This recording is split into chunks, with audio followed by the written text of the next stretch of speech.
Permitam. Então, bom dia. Estou separando aqui a tela do slide.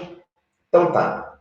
Eu volto a lembrar que se alguém tiver algum problema, se alguém tiver alguma dúvida, eu não tenho como acessar o chat de vocês, porque a minha tela do computador ela é totalmente preenchida pelo slide, certo? Peço para que vocês mandem nome e presença para a gente conseguir gerar aquela planilha, certo? Então, tá. Uma breve retrospectiva do que foi dado, as aulas foram 35 e 36 de Sociologia, Movimentos Sociais e Revoluções. Deu para perceber nos slides que eu mandei para vocês que é uma aula muito densa, tem bastante coisa escrita, eu peguei bastante coisa do material para conseguir comentar esses trechos com vocês, certo? Os objetivos, apesar de tudo isso que está escrito, deixa eu ver aqui, eu vou autorizar mais algum. Apesar de tudo isso que está escrito, esses são os objetivos que a gente precisa se concentrar tanto no conteúdo dos slides quanto das nossas aulas. As classificações dos movimentos sociais, a gente vai chegar no slide, se é que já não chegamos, onde cada estudioso dos movimentos sociais, eles defendem as revoluções de determinada forma. Identificar os princípios fundamentais do positivismo, certo? Do Augusto Comte, quando ele está fundando a física social, com uma mentalidade muito conservadora, certo? O positivismo que acredita que todas as sociedades elas tendem a evoluir numa única direção, certo? E comparar criticamente a concepção positivista do Augusto Comte, que não era favorável às revoluções e às manifestações sociais, e contrastar com a concepção marxista, certo? Este sim já defendia as revoluções e as via como positiva para a história da humanidade, certo? Aqui teve as frases dos autores que o material traz, esses dois aqui que eram contra a revolução, inclusive contra o comunismo depois de uma certa idade, e esse daqui do Victor Hugo, que já era favorável a elas, mencionando os homens que são responsáveis para fazer as revoluções, as circunstâncias e os acontecimentos. Que o socialismo e o comunismo, a ideologia de esquerda, que tenta melhorar a vida da sociedade de uma forma mais justa, socioeconômica. O quadro que eu comentei sobre a frase do presente no Manifesto do Partido Comunista do Marx, que era Trabalhadores do Mundo Univos, e esse quadro que se chama Trabalhadores Despertai, onde pode ser mencionado, sugerido aos trabalhadores acordarem desse sono que eles estariam sendo submissos a essas outras forças de trabalho do capital e dos detentores do meio de produção. Isso aqui é uma grande maioria, e se a gente for pensar numericamente, os trabalhadores eles são o maior número do que aqueles que possuem os meios de produção e aqueles que possuem a maior concentração de renda. Então, dessa forma, os trabalhadores, se pressionassem, eles conseguiriam proporcionar uma sociedade mais justa. Os movimentos das classes sociais, que é esse slide que eu mencionei, onde eles são distinguidos pelo grau, tipo de mudança no sistema e os valores que unem o seu próprio grupo. Mais uma vez, esses autores aqui, onde eles definem as revoluções como manifestação de irracionalidade e o modo peculiar de ação social para a transição de outros tipos de solidariedade, onde aqui se destaca Marx, Weber e o Durkheim, certo? Que a definição dos líderes que costumam mobilizar esses grupos, os tipos de mobilização reivindicativos, políticos, os de classe, a observação de que não é necessário que todos os movimentos eles se transformem em partido ou se institucionalizem. O exemplo que o material traz aqui do Francisco Julião e a mobilização que ele fez aqui com essa camada da sociedade, onde ele descobriu os interesses e conseguiu fazer eles confrontarem os latifundiários. Ou seja, essa é a capacidade de um líder, certo? Ele chega para exemplificar as qualidades apresentadas no slide anterior. Definição dos movimentos da classe operária, onde existe uma classe que trabalha trocando sua força e resume sua existência econômica no trabalho. Certo? O pressuposto da opressão que guia todos esses movimentos é de que o capital exerce abuso e que a sociedade é dividida entre classes. Logo, todos os movimentos eles partem desse pressuposto e pretendem modificar esse quadro. Os movimentos, as divisões ideológicas e partidárias, onde existem os reformistas, que tentam reformar a situação vigente, chamado sindicalismo de resultado, e a revolucionária, com as vanguardas comunistas. Aqui um pequeno comentário de que esses conceitos eles deveriam ter desaparecido na Guerra Fria, mas, apesar de toda a mudança no mundo, os problemas na vida do trabalhador, a desigualdade na sociedade, eles ainda continuam, certo? Revolução, mudanças e positivismo, falando que a mudança faz parte da humanidade, e os marxistas, ou os positivistas, eles acham que é possível a sociedade superar todos os seus problemas de forma pacífica, enquanto os marxistas, eles veem aberto o caminho para as rupturas drásticas, ou seja, para essas revoluções mais violentas. Certo? A cobrança do contexto histórico, quando a física social nasce, que é a sociologia, com esse nome inicialmente, cobrando resultados práticos por causa de toda a crise que se instaurava aí na história, certo? O Augusto Comte, com a sua física social, ele acha que o historiador ou analista, ele precisa analisar a sociedade como as outras disciplinas, astronomia, física, química, deixando de lado sua concepção crítica a respeito das causas dessas diferenças, ou seja, igualdade, justiça e liberdade. Então, por isso que ela possui ainda uma mentalidade muito conservadora. Partindo do pressuposto de que a mentalidade conservadora, ela não se concentra mais tanto nessas questões críticas ou a origem dessas desigualdades. O trecho que apresenta o pensamento do Augusto Comte, onde aqui ele apresenta a física social, certo? O Augusto Comte, que nós vimos, é que parte das suas ideias, ou seja, como ele se posicionava contra os iluministas, os filósofos que criticavam as instituições vigentes e a ordem social. Aqui tem uma exposição sobre a filosofia dele. Ele falava que a filosofia, todas as filosofias do século XVIII eram negativas, e a filosofia ela tinha que ser um pouco mais positiva.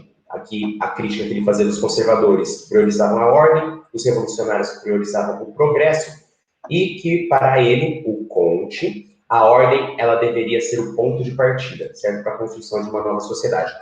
Nesse slide também inicia aqui as ideias do Durkheim, onde mostra que ele foi influenciado pelas ideias positivistas do Augusto Comte, ou seja, ele ainda não possuía uma crítica social tão forte, como o Weber vai desenvolver, e ele discordava das ideias socialistas, certo? Por quê? Porque as ideias socialistas, as ideias comunistas, essas ideologias por parte da esquerda, eles tentam concentrar todos os problemas do mundo numa análise da origem das crises econômicas ou das crises financeiras, certo? Para o Durkheim não era bem assim. Para ele, essas crises, elas se dão por causa da fragilidade da moral. Daí, a preocupação do Durkheim, que é a mesma preocupação do Comte, em tentar desenvolver uma ordem social, certo? Tentar controlar a sociedade para conseguir fazer essa moral voltar a se estabelecer, com todos acreditando nos mesmos pressupostos, para conseguir fazer aí a humanidade funcionar. Sociedade e revolução. Os termos que eram empregados para definir a revolução, certo? No plano político, revolução, ela se representa um emprego de violência. Ou não, onde existem as forças sociais que confrontam com as autoridades. Aqui a gente pode resgatar lá o exemplo do Francisco Julião. Aquela imagem mostra como que esse líder conseguiu mobilizar aquela classe da população para confrontar as autoridades da época, que eram os latifundiários, certo? Isso nesse exemplo, mas a gente poderia citar muitos outros da atualidade. O objetivo do poder, então, os objetivos dessas revoluções é sempre derrubar o poder e substituir, derrubar o poder ou substituir e mudar essas relações que geram a sociedade, certo? Rebeliões e revoltas não se enquadram como revoluções porque esses daqui eles visam a satisfação imediata, certo? E eles não tentam romper os limites da estrutura, certo? A gente pode pensar aqui em motim dos navios que existiam, os motins nas penitenciárias, certo? Os golpes de Estado, como o próprio material traz, e os levantes populares, certo? As greves, onde existem essas manifestações, essa satisfação imediata. As manifestações, as revoluções, elas são já mais complexas, certo? Então, a revolução ele é sempre utilizada para designar um fenômeno muito mais amplo, muito mais abrangente. Então, os autores, se eu não me engano, foi nesse que a gente parou, né? Os autores divergem quanto à classificação das revoluções. Alguns consideram apenas as grandes revoluções, enfatizam as mudanças que elas provocaram nas estruturas socioeconômicas. Outros consideram a maneira pela qual a mudança foi efetuada na direção da natureza. Outros teóricos, eles consideram a alteração dos valores sociais. Ou seja, existem pelo menos 3 formas de você estudar as manifestações históricas, e cada um desses autores que estudam os movimentos históricos, os movimentos sociais, eles vão tentar definir as revoluções de formas diferentes, seguindo um desses pressupostos ou mais. É a partir daqui que a gente começa agora a nossa aula de hoje, que são os termos legalidade, legitimidade e violência. O debate a respeito das mudanças sociais, ele deve sempre levar em consideração a questão da legalidade e da legitimidade. A legalidade, ela se refere a mudanças feitas dentro das regras, ou seja, respeitando os termos legais, as leis constitucionais ou tradicionais. Já a legitimidade é um conceito muito mais aberto, e ela pode até abranger essa legalidade aqui, certo? Aqui tem uma frase para tentar mostrar a diferença entre os dois. Nem tudo que é legal é legítimo, e há o que é legítimo, mas ilegal. O material para ilustrar isso daqui, entre a legitimidade e a ilegalidade, tem esse exemplo, com o Ato Institucional 5 de 1968. Era um instrumento legal, só que ele não era legítimo aos olhos dos setores da sociedade, certo? Existia uma lei que era legítimo, era legal, desculpa, voltando. Era legal, o ato institucional era lei, certo? Só que não era legítimo para a população, certo? Da mesma forma que o divórcio, ele era legitimado durante gerações da sociedade, e, no entanto, ele não era legal no Brasil, certo? Então, dá para a gente contrastar esses dois tipos aí, esses dois conceitos. Aqui a gente tem a frase retirada do Dicionário de Política Brasileira, do Bobbio, certo? Legitimidade consiste na presença de uma parcela significativa da população de um grau de consenso capaz de assegurar a obediência, sem a necessidade de recorrer ao uso da força, certo? A legitimidade, ela tem essa característica, a não ser em casos esporádicos. É por esta razão que todo poder busca alcançar consenso, de maneira que seja reconhecida como legítimo, transformando obediência em adesão. A crença na legitimidade é, pois, o elemento integrador na relação de poder que se verifica no âmbito do Estado. Ou seja, traduzindo essa frase aqui do Bobbio, presente no seu dicionário, a legitimidade, ela busca essa aceitação popular, ou seja, aceitação de um povo que tende a ser obediente, e não apenas ser obediente, mas consegue aderir a esses ideais que determinada instituição, que determinado governo que domina o poder em determinada época, certo? Ele procura essa obediência e essa adesão no povo, garantindo a legitimidade. Quanto mais legitimidade, menos uso da força, certo? Isso é o que resume as relações de poder. E a gente pode até se comparar aqui, pegar o exemplo do nazismo, onde alcançava esse consenso, essa adesão aí da sociedade, fazendo seus atos legítimos e transformando eles em legais, certo? Com a execução em grande escala de outras da população judia, certo? Quanto maior a legitimidade, ou seja, o apoio popular, menor será a necessidade do uso da força. Quanto menor o consenso, maior o uso da força. Outro aspecto a se observar diz respeito à violência revolucionária, certo? Se a gente está falando, então, de legalidade e legitimidade, um assunto que está conectado a isso é ao uso da violência, ou a autorização da violência nas manifestações populares. A gente já viu isso nas outras aulas, a respeito das frases do Lenin, do Stalin, onde passa pela ditadura do proletariado, onde até que ponto seria necessário ou autorizado o uso da violência para essa classe garantir aí a revolução que ela buscava, certo? A necessidade do uso da violência, ela fundamenta-se no fato de que as classes que estão no poder não cedem seu poder espontaneamente, opondo resistência às mudanças por perceberem que elas implicam perda de prestígio, status e riqueza. Ou seja, quem está no poder, eles não cedem facilmente porque eles vão perder tudo isso daqui, certo? Enquanto os revolucionários buscam a mais ampla participação popular contra as autoridades políticas, ou seja, essas, recorrem aos instrumentos de coerção do Estado. Quais são esses instrumentos? As polícias e forças armadas, sabe? Instalando-se o conflito civil. E a gente pode pegar o caso da Venezuela, né, onde você tem uma camada das forças armadas, da força militar, garantindo aí garantindo a manutenção do poder do Maduro. Não só deles, né, mas boa parte dos regimes militares. Revolução, a locomotiva da história. Isso aqui é uma outra sessão presente no caderno de vocês.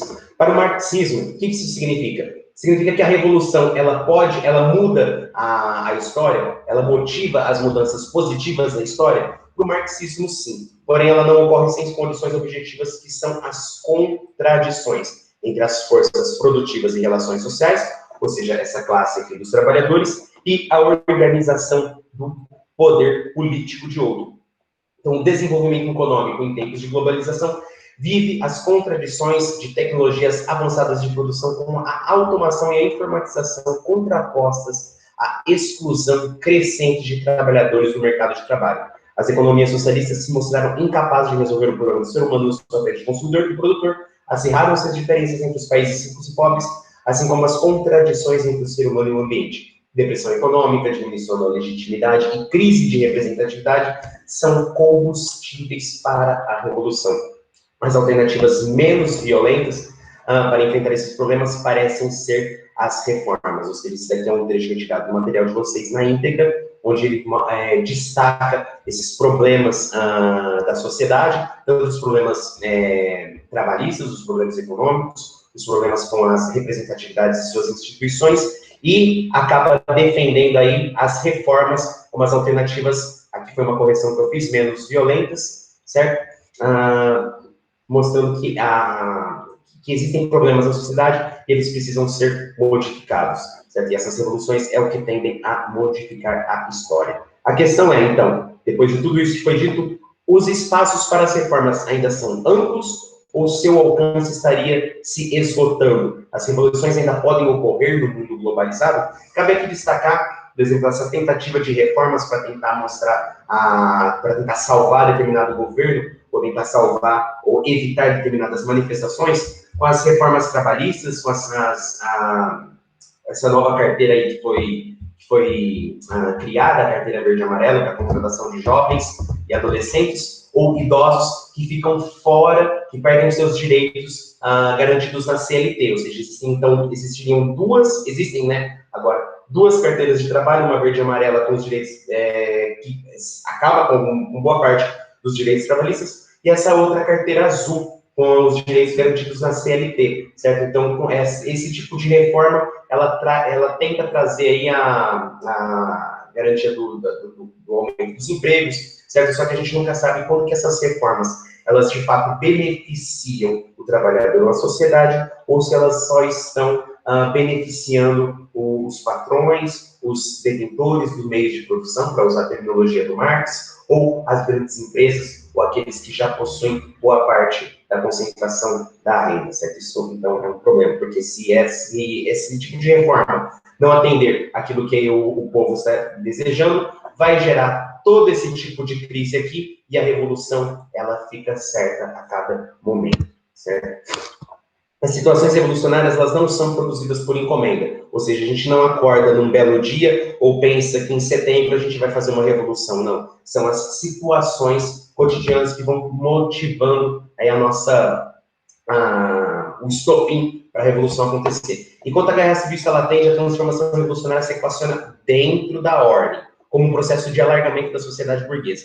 Quando a guerra civil se torna aberta, ou seja, existem as condições que vão levando para a revolução, e essas condições, elas ocorrem dentro do sistema vigente. Quando a guerra civil acontece, a transformação, ela se dá contra essa ordem que estava forçando esse grupo a se manter escondido, certo? Envolvendo a conquista do poder e a desagregação dessa mesma sociedade. Uma revolução se resume na substituição de uma classe dominante por outra. Às vezes a classe que toma o poder, como é o caso do proletariado, tem sua incumbência histórica de ser ainda mais revolucionária, certo? Ou seja, a mudança ela não acontece quando o grupo deseja o poder. No caso aqui dos socialistas e dos comunistas, o proletariado que conquista esse poder, ele ainda precisa trabalhar todas as modificações que serão necessárias na sociedade para chegar naquela sociedade que eles pretendem que é mais socioeconomicamente mais justa.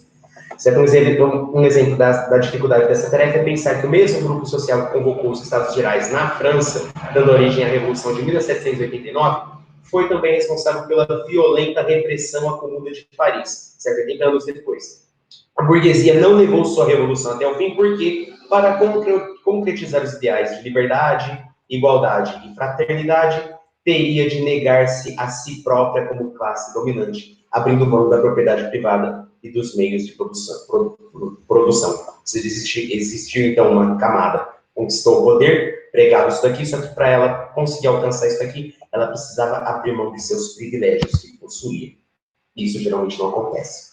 História e revolução, a dialética do tempo social. No processo dialético existe uma contínua mudança no curso histórico, sempre gera novas contradições. A revolução, então, ela está dentro do espírito humano e no corpo da história, em geral, anunciando sempre o progresso e o fim da miséria. Essa sempre é a promessa das revoluções. No entanto, essas intenções, elas às vezes, que são anunciadas, elas não são praticadas. Logo, então, os indivíduos que fazem a história, eles atuam dentro dos limites das condições herdadas das gerações anteriores, certo? Por que o material menciona isso? Porque aquele que vai conquistar o poder, ele não vai começar a governar a seu bel prazer. Então, ele precisa fazer isso dentro dos limites que a população já está acostumada, porque senão a sua derrubada é muito mais certa. O que distingue as ciências sociais dos outros sistemas de pensamento é a sua própria subordinação aos movimentos históricos, que modificam os cursos da história. São movimentos inteligíveis e imutáveis sob perspectivas de classe, que inevitavelmente influenciam os pesquisadores. Ou seja, traduzindo, a sociologia só adquire significação histórica quando analisa os fatos do passado e articula eles com os movimentos e mobilizações existentes na história. Ou seja, a sociologia não estuda a história como a história estuda a sua própria história. A sociologia, ela aplica significado para cada um desses movimentos. E nessa aplicação de significado nesses movimentos, o historiador, o sociólogo, ele acaba transferindo boa parte do seu posicionamento para análise desses movimentos, certo? O movimento operário, por exemplo, ele faz parte da evolução do próprio capitalismo, trata-se de um movimento político a partir das contradições impostas pela produção capitalista. Para ilustrar a perspectiva de que a economia ajuda a moldar a cultura humana, a ideia de que o primeiro homem caça para matar a fome e depois ele admira o sol e a lua como deuses, o economista indiano Amartya Sen conta uma interessante história. Pessoal, pelo que eu estou vendo aqui, a gente não vai conseguir finalizar essa aula novamente. É uma aula bastante extensa, mas vamos dando continuidade, porque eu vou ler este texto aqui com vocês, presente no material também, e é muito interessante para mostrar como que a economia ela influencia nas ações humanas, certo? Então, pressão econômica e liberdade política. Na orla do Golfo de Bengala, do extremo sul de Bangladesh e Bengala Ocidental, na Índia, situa-se o Sundarban, que significa bela floresta. É ali o habitat natural do célebre tigre real de Bengala. Um animal magnífico, dotado de graça, velocidade, força e uma certa ferocidade. Restam relativamente poucos dele atualmente, mas os tigres sobreviventes estão protegidos por uma lei que proíbe de caçá-los. Essa floresta ela também é famosa pelo mel que é produzido ali em grandes aglomerados naturais de colmeia. Os habitantes dessa região, desesperadamente pobres, penetram na floresta para coletar o mel, que nos mercados urbanos alcança ótimos preços, chegando talvez ao equivalente em rúpias a $50 por frasco de mel. Porém, os coletores de mel também precisam escapar dos tigres. Em anos bons, 50 e tantos coletores de mel são mortos por tigres, mas o número ele pode ser ainda muito maior, quando a situação não é tão boa. Enquanto os tigres são protegidos, nada protege os miseráveis, seres humanos que tentam ganhar a vida trabalhando naquela floresta densa, linda e muito perigosa. Essa é apenas uma ilustração da força das necessidades econômicas em muitos países do terceiro mundo. Não é difícil perceber que essa força fatalmente pesa mais do que outras pretensões, como a liberdade política e os direitos civis. Se a pobreza impele os seres humanos a correr riscos tão terríveis e talvez a mortes tão terríveis, por $1 ou $2 de mel, poderia ser estranho focar apenas sua liberdade formal e liberdades políticas. O habeas corpus pode não parecer um conceito comunicável nesse contexto. Sem dúvida, deve-se dar prioridade. Argumenta-se a satisfação das necessidades econômicas, mesmo se isso implicar um comprometimento das liberdades políticas. Não é difícil pensar que concentrar-se na democracia e na liberdade política é um luxo que um país pobre não pode se dar. Ou seja, toda essa história serve para mostrar como que a necessidade força o homem a praticar coisas perigosas, sabe? Colocar isso a sua própria vida. Porque numa sociedade onde não existem direitos garantidos, onde existe essa valorização por tigre de bengala ou valorização de outros tipos de produtos, o pobre, ele não vai se valorizar, ele vai tentar fazer de tudo para conseguir sobreviver nessa sociedade que prioriza o lucro, certo? Então, ele vai correr riscos, sim. Essa história é para ilustrar como que a economia influencia na liberdade do homem e de como essa liberdade política ela não é matéria de preocupação nos países onde existem um povo desesperadamente pobre, certo? Então, Galileu ele desafiou a Santa Inquisição quando afirmou que os universos se movem. Os filósofos afirmam que todo ser humano é também o seu contrário. E na filosofia, a proposta da corrente materialista e lógica dialética mostra que a essência da matéria é o movimento. E a essência do movimento é a contradição. Todo esse trecho aqui ele serve para mostrar como que a mudança, a contradição, ela foi mencionada na história da sociedade. Então, o material ele pega essa ideia e transposta para o plano da sociedade. A contradição expressa na luta de classe seria o motor da revolução humana. Daí as revoluções servirem de referência para a medida dos tempos. O tempo é a aritmética da história, é a revolução, tem sido o farol da evolução. Certo? A Revolução Socialista. A Revolução Socialista propõe radicais transformações na sociedade, substituindo o capitalismo pelo socialismo e as relações de produção e domínio e subordinação de classe baseadas na propriedade privada, ou seja, naqueles que detêm meios de produção, pelas relações de colaboração e ajuda mútua com o objetivo de liquidar todo tipo de exploração humana, ou seja, o socialismo ele pretende modificar toda essa estrutura financeira, econômica e social da sociedade, tentando acabar com essa propriedade privada. Propriedade privada não é seu celular, não, viu, gente? Propriedade privada são grandes empresas, são os meios de produção, é aquilo com que alguém consegue utilizar para fazer outras pessoas trabalharem e gerar um certo tipo de lucro. Então, os socialistas, eles defendem o fim dessa propriedade privada, da grande propriedade privada, e tentam acabar com essa exploração humana, ou seja, o que o Marx falava que era mais-valia, quando alguém fica com o lucro que o seu trabalho gera e o seu salário é dado em escala muito menor do que o lucro que você está gerando, certo? Então, essa exploração humana nos regimes socialistas é defendido que ela acabaria e seria substituída pela colaboração e ajuda mútua. Essa revolução tem um caráter criador por renovar as condições para o desenvolvimento das forças produtivas e para a construção de uma nova sociedade. Ou, no entanto, não existem fórmulas gerais no funcionamento desse novo modo de produção. É o que o material já mencionou em aulas anteriores, onde existe a defesa dessa revolução socialista, existe a defesa desse regime comunista, só que não foi desenvolvido como esse regime ele deve funcionar, certo? Nem como ele deve ser praticado para chegar no fim que ele propõe.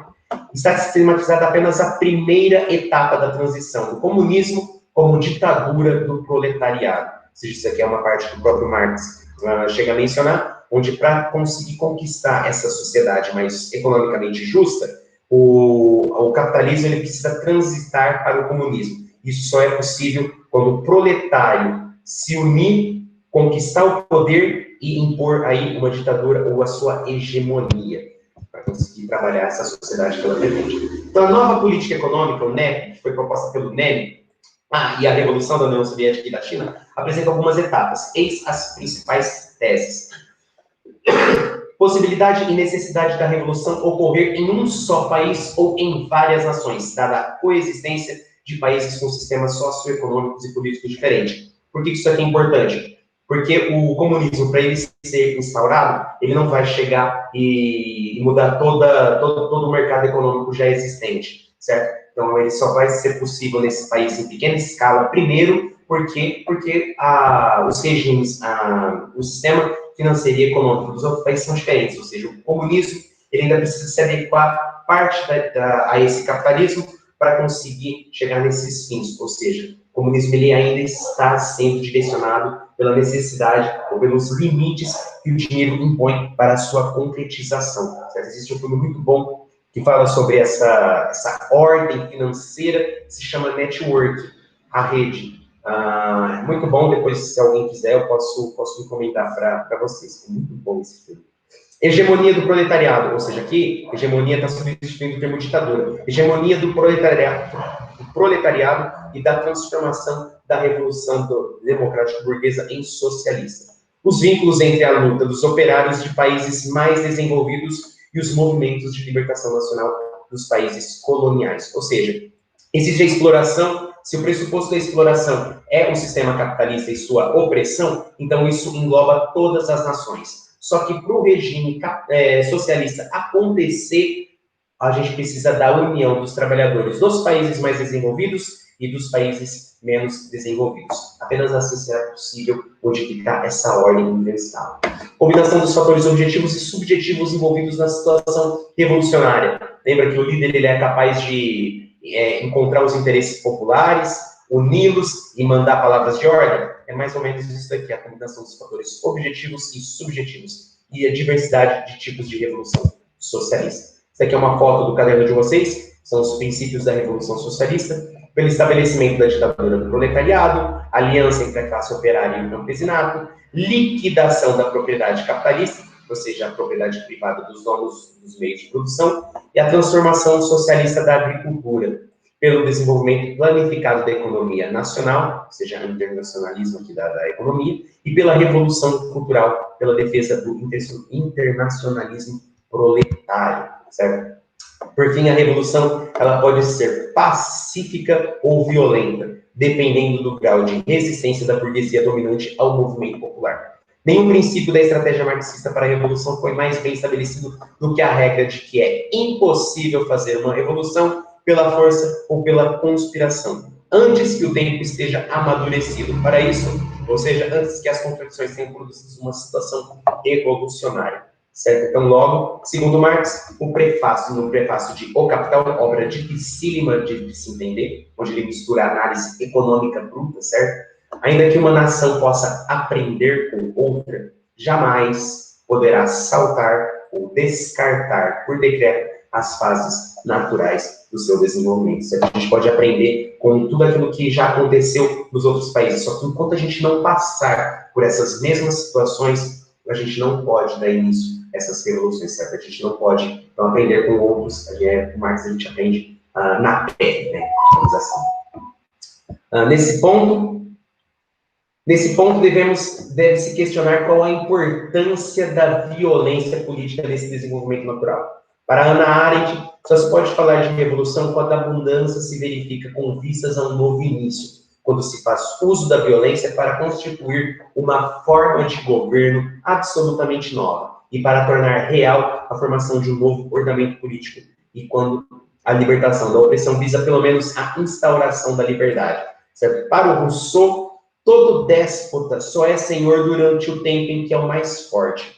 Se uma rebelião pode destronar um sultão, esse ato é juridicamente tão válido quanto o que antes lhe dava o direito de dispor da vida e dos bens dos seus súditos. E ele nada tem a reclamar contra a violência, pois é natural que, se a força o mantém, só a força o derrube. Olha só a mentalidade do Rousseau, já completamente diferente, partidário da Revolução, partidário dos golpes e partidário de que se um governo ou se o governante do seu estado não está atendendo às exigências da população, ele deve ser sim destronado. Essa mentalidade também ela vai ser retomada por Locke, depois quando a gente for estudar eles em filosofia, só que é exatamente esse o posicionamento do Rousseau. A violência e o poder é o que mantém os poderosos no seu trono, certo? Foi o poder e a violência que faz eles chegarem até lá, logo é a violência popular, que tem a mesma legitimidade, a mesma legalidade para conseguir transformar. Aliás, legitimidade. Legalidade só no caso de ser respaldado por lei.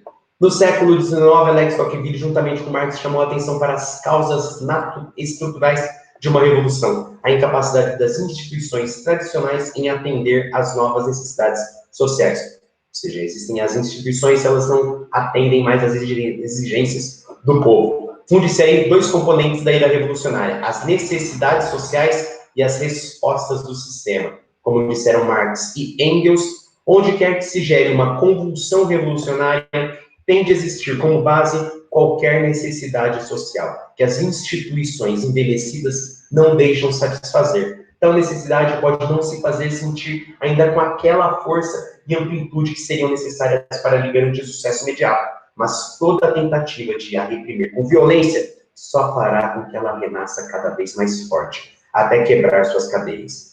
Ou seja, então existe esse sistema, existe uma instituição que não atende aos valores do povo, e o governo ele pode tentar reprimir isso com violência, só que cada vez ela vai renascer mais forte, até o momento em que ela vai dizer basta, e vai dar essa sua evolução. Deixa eu ver quantas faltam, gente, só falta esses dois e a gente já termina.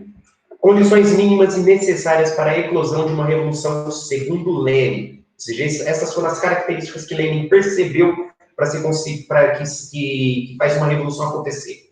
A ocorrência de dificuldades econômicas para a sobrevivência ampla da ampla maioria social, a disposição da massa para reagir contra as dificuldades presentes, a existência de uma vanguarda política organizada e a divisão política da classe dominante, configurando uma crise na vértice da estrutura social. Ou seja, existe então a dificuldade econômica, a massa que tenta reagir a todas as dificuldades que ela passa, aqueles que são engajados e politizados para conseguir mobilizar essa própria massa aqui, e a divisão política, ou seja, a crise política da classe dominante. Pessoal, eu não sei vocês, mas analisando aqui, assim, superficialmente esses pontos que o material traz, é o que a gente vive hoje, certo? Então, a guerra civil, a manifestação social, ela está cada vez mais latente, certo? E por fim, gente, o último slide, Antônio Gramsci, de acordo com Antônio Gramsci, crise é o que ocorre quando o velho já morreu e o novo não pode nascer. Certo? Aqui a gente pode falar dessas crises, das tentativas de reforma, onde tentam resgatar, fazer esse velho sobreviver, quando na verdade o que se exige é algo completamente novo. Pode-se aplicar essa frase ao nosso cenário também, certo? Com essas reformas trabalhistas, com essas tentativas aí de tentar satisfazer parte dos desejos do povo, só que na prática não é bem assim que funciona, são outros setores que acabam sendo privilegiados. Uma séria advertência sobre as causas imediatas da revolução já havia sido feita por Tocqueville, certo? Outro filósofo. Nem sempre andando de mal a pior se cai na revolução. É mais frequente que um povo, depois de haver suportado sem lamentos e quase com indiferença as leis mais duras, as rejeite violentamente quando elas se tornaram mais leves. O regime derrubado por uma revolução vale quase sempre mais que o imediatamente anterior. E a experiência nos ensina que o momento mais perigoso para um mau governo é geralmente aquele em que começa a introduzir reformas, certo? Aqui o Tocqueville já vai uma posição um pouco diferente, certo? Onde o povo ele aceita demasiadamente as mazelas que o aflige, certo? E quando isso se torna mais leve, ele acaba indo contra essas tentativas, essas leis mais leves. Por quê? Porque, infelizmente, ele se acostuma com aquela forma de tratamento, certo? E isso é o perigoso, né? Quando o governo ele tenta fazer essas reformas e não sabe a recepção que o povo vai recebê-las. Pessoal, essa foi a aula de hoje. Eu agradeço imensamente aí a participação de vocês. Hoje tivemos um número relativamente pequeno de participantes, né? Mas, independente disso, a aula já está sendo gravada, depois eu vou disponibilizá-la para vocês, certo? Agradeço aí, pessoal. Não são todos que conseguem acordar cedo, como nossa amiga mencionou. É difícil. É difícil fazer as aulas nesse formato. Cada dia fica mais puxado, mas a determinação de vocês é o que faz essa situação lidarem com essa situação de forma diferente e de forma positiva, certo? Eu agradeço, vou liberar os exercícios no plural e na terça-feira nós fazemos a correção e damos continuidade com o conteúdo, certo? Até semana que vem, uma ótima semana, pessoal. Obrigado.